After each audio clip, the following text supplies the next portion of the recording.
नमस्कार दोस्तों, स्वागत है आपका हमारे चैनल लर्न एंड ग्रो में। आज हम बात करेंगे प्लग इन हाइब्रिड व्हीकल के बारे में। इससे पहले हमने हाइब्रिड व्हीकल के बारे में पढ़ा, सीरीज पैरेलल का कॉम्बिनेशन, तो वो सारी हाइब्रिड व्हीकल थी। एक और इसमें एक टाइप ले लेते हैं, प्लग इन हाइब्रिड व्हीकल।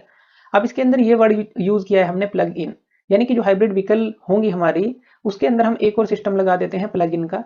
यानी कि बैटरी को चार्ज करने के लिए हम एक सिस्टम लगाते हैं जिसको हम किसी भी चार्जिंग स्टेशन पे या घरों के अंदर उन बैटरीज को चार्ज कर सकते हैं जो कार की बैटरीज होती हैं। तो इसलिए इसको प्लग इन हाइब्रिड व्हीकल बोला गया है। इसके अंदर हम दो चीजों का कॉम्बिनेशन लेते ही हैं, इलेक्ट्रिक मोटर भी इसके अंदर होती है और इंटरनल कंबशन इंजन भी इसके अंदर होता है। पहले इसके कंपोनेंट को समझते हैं, फिर इसकी वर्किंग को समझेंगे, आसानी से समझ आ जाएगी हमें। तो यहाँ पर हम पहले इसके कंपोनेंट ले लेते हैं। यहाँ पर हमने एक फ्रंट एक्सल ले लिया और एक रियर एक्सल ले लिया, और ये जो है हमने व्हील ले लिए। यहाँ पर जो फ्रंट एक्सल है उसको हम कनेक्ट कर देते हैं एक मैकेनिकल कपलिंग के साथ। ये मैकेनिकल कपलिंग है। मैकेनिकल कपलिंग एक तरह से आप जो ड्राइव सिस्टम बोल दीजिए कि वो उससे कनेक्टेड है, जैसे पूरा जो ट्रांसमिशन सिस्टम है अभी वो मान लीजिए। तो हमने यहाँ मैकेनिकल कपलिंग लिख दिया कि ये जो है मैकेनिकल कपलिंग के साथ अभी कनेक्ट है। और ये जो ड्राइव सिस्टम होगा कि इसको क्या चलाएगा, एक तो इंटरनल कंबशन इंजन का हम यहाँ पर यूज कर सकते हैं, जैसा कि हमने देखा कि यहाँ पर इलेक्ट्रिक मोटर और इंटरनल कंबशन इंजन होगा, तो इंटरनल कंबशन इंजन का हम यूज कर सकते हैं। इसके अंदर पेट्रोल इंजन, डीजल इंजन कुछ भी आ सकता है, जो भी ट्रेडिशनल इंजन है। और ये किससे चलेगा, फ्यूल से चलेगा। पेट्रोल डीजल कुछ भी हम लेंगे तो फ्यूल टैंक से ये फ्यूल लेगा और इस मैकेनिकल कपलिंग से कनेक्टेड है, यानी कि अगर ये चलेगी तो ये हमारी व्हीकल भी मूव करेगी। दूसरा, हम इसको इलेक्ट्रिकली भी चला सकते हैं। हम यहाँ पर एक इलेक्ट्रिक मोटर लेंगे, इसके साथ जो है कुछ इलेक्ट्रॉनिक कन्वर्टर हमारे लगे होते हैं जो इस मोटर को सप्लाई देते हैं। कहाँ से देते हैं, जो हमारे पास एनर्जी स्टोरेज सिस्टम होता है, जैसे बैटरीज हो गई काफी सारी, जिसको हम चार्ज करेंगे। और ये बैटरीज जब एनर्जी को स्टोर कर लेंगी तो ये जो है इस इलेक्ट्रॉनिक कन्वर्टर को अपनी एनर्जी देंगी, जो कि मोटर को देगा। और मोटर जो है मैकेनिकल कपलिंग से कनेक्ट है और ये जो है व्हीकल्स को चलाएगा, यानी कि व्हील्स को चलाएगा।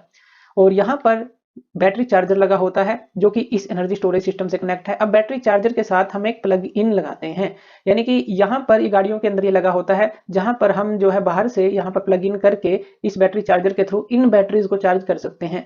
ये हमारे स्टेशन भी हो सकते हैं, चार्जिंग स्टेशन जो है, या घरों के अंदर भी हम इन बैटरी चार्जर के थ्रू इन बैटरी सिस्टम को चार्ज कर सकते हैं।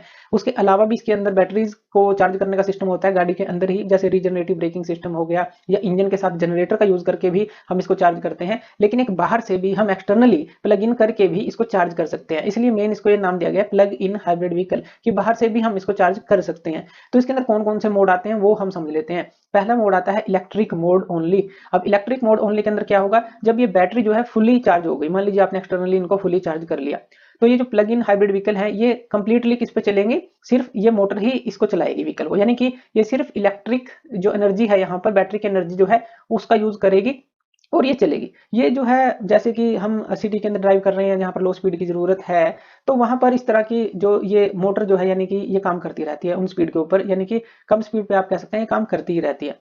और ये चलती रहेगी जब तक ये बैटरी जो है हमारी खत्म नहीं हो जाती, इस तरह से। और दूसरा अगर हम इसके अंदर मोड देखें, वो आ जाता है हाइब्रिड मोड। हाइब्रिड मोड के अंदर क्या होगा, हाइब्रिड मोड के अंदर जैसे ही हमारी बैटरी खत्म होती है या हम किसी लॉन्गर जर्नी पे हैं वहां पर ये खत्म हो गई, तो जो ये इंजन है, गैसोलीन इंजन ले लिया आपने मान लीजिए, तो ये क्या है, ये पावर करेगा इन व्हील्स को।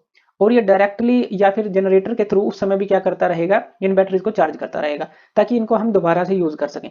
तो इस तरह से बहुत ज्यादा रेंज बढ़ जाती है, एक तरह से हम ट्रैवल कर सकते हैं बहुत लंबी रेंज। हम बैटरी बैटरी पे डिपेंड नहीं है, उसकी चार्जिंग पे डिपेंड नहीं है, हम इंजन का भी यूज कर सकते हैं। तो इस तरह से, और जब ये चार्ज हो जाएगी फिर से जो है ये मोटर जो है ऑपरेट करने लग जाएगी, जब भी ड्राइविंग कंडीशन के अकॉर्डिंग हम यूज करेंगे। तो तीसरी चीज आती है इसके अंदर, जो चार्जिंग हो गई। तो चार्जिंग जो है वो किस तरह से कर सकते हैं, अब चार्जिंग दो तीन तरह से इसके अंदर होती है। एक तो हमने ये एक्सटर्नल पावर सोर्स जो है उसके थ्रू हम इसको कर सकते हैं, यानी कि हम इसको होम चार्जर, घरों के अंदर भी चार्ज कर सकते हैं होम चार्जर का यूज करके, या पब्लिक चार्जिंग स्टेशन के अंदर भी इसको चार्ज कर सकते हैं। दूसरा, इसके अंदर रीजनरेटिव ब्रेकिंग सिस्टम का यूज करते हैं, यानी कि जैसे ही ब्रेक अप्लाई होते हैं तो उस एनर्जी को स्टोर कर लिया जाता है बैटरी के अंदर, तो रीजनरेटिव ब्रेकिंग उसको बोलते हैं। और तीसरा, जो इंजन है वो भी जो है इनको चार्ज कर सकता है, वो जनरेटर के थ्रू चार्ज कर सकता है, इंजन के साथ जनरेटर लगा होता है जो बैटरी को चार्ज करेगा। तो काफी सारे कॉम्बिनेशन यहाँ पर बन जाते हैं। अब इनके बेनिफिट्स क्या होते हैं वो समझ लेते हैं। जो बेनिफिट्स हैं प्लग इन हाइब्रिड व्हीकल के, एक तो देखिए हमें फ्यूल कंजप्शन जो है काफी ज्यादा कम इसके अंदर होती है हमारी, यानी कि एक फ्यूल एफिशिएंसी अच्छी मिलती है। क्यों, क्योंकि ये जो है अगर हम देखें जो ट्रेडिशनल गैसोलीन कार है उनसे कंपैरिजन करें, तो शॉर्टर ट्रिप की बात करें, आप आसपास घूम रहे हैं, कम स्पीड पर गाड़ी चला रहे हैं या भीड़ में चल रहे हैं, तो वहां पर इलेक्ट्रिक मोटर ही काम करेगी। तो यहाँ पर हमें कंजप्शन जो है फ्यूल की बहुत कम होगी, क्योंकि इंजन तो बहुत ही कम ऑपरेट होगा। तो इस तरह से हम कह सकते हैं कि रिड्यूस्ड फ्यूल कंजप्शन होगी। और इसके अलावा हमें एक एक्सटेंडेड रेंज मिल जाती है, यानी कि कॉम्बिनेशन हमें मिल जाता है एक तरह से जो इलेक्ट्रिक मोटर है और गैसोलीन जो इंजन है, उनकी दोनों की पावर जो है हमें मिल जाती है। लॉन्ग जर्नी हम ले सकते हैं विदाउट एनी टेंशन, हम ये कर सकते हैं क्योंकि हमारे पास इंजन का भी यूज होगा अगर बैटरी खत्म हो जाएगी। तीसरी अगर बात करें, लोअर एमिशन हमें इसके अंदर देखने को मिलता है क्योंकि इसके अंदर जो है इलेक्ट्रिक मोड हमारे पास होता है। अगर इलेक्ट्रिक ओनली मोड में वो काफी ज्यादा चलती है तो बहुत ही कम एमिशन वहां पर हमें देखने को मिलेगा। लेकिन यहाँ पर कुछ पॉइंट्स भी हमें ध्यान रखने हैं। यहाँ पर ट्रेडिशनल कार से काफी ज्यादा एक्सपेंसिव होगी क्योंकि इसके अंदर काफी कम्प्लेक्स सिस्टम हम यूज करेंगे, तो इसीलिए जो है ये एक्सपेंसिव होगी अगर स्टार्टिंग में इसकी कॉस्ट देखेंगे। लेकिन अगर लॉन्ग टर्म में अगर हम उसको चलाते हैं तो हमें फ्यूल की और जो उस तरह की ये चीज़ें हैं, इन चीज़ों में बेनिफिट हमें मिलेगी, जैसे कि लोअर एमिशन, एक्सटेंडेड रेंज और फ्यूल कंजप्शन कम होगी। तो वहां पर ये हमें फिर जो है एक तरह से इकोनॉमिकल पड़ने लग जाती है, लेकिन लंबे समय में अगर हम देखें। लेकिन यहाँ पर भी एक और चीज़ आ जाती है कि जो बैटरीज की क्षमता है वो कौन सी बैटरीज उसके अंदर यूज़ की गई हैं, कितने साल वो चलेंगे, तो सारी चीज़ें जो है यहाँ पर मैटर करती हैं। दूसरी बात करें कि जो चार्जिंग स्टेशन है, अभी इस तरह के चार्जिंग स्टेशन जो है बहुत ही कम अवेलेबल है। आप गाड़ी को ले जाते हैं तो चार्जिंग स्टेशन हर जगह पर आपको नहीं मिलेंगे। तो अभी ये थोड़ी सी यहाँ पर दिक्कतें हैं कि एक तो एक्सपेंसिव है काफ़ी, और बैटरीज हैं वो कुछ सालों के बाद जो है आपकी ड्राइविंग के ऊपर डिपेंड करता है कि वो बदलनी पड़ेंगी, कौन सी बैटरीज आप यूज़ कर रहे हैं, इस तरह की चीज़ें।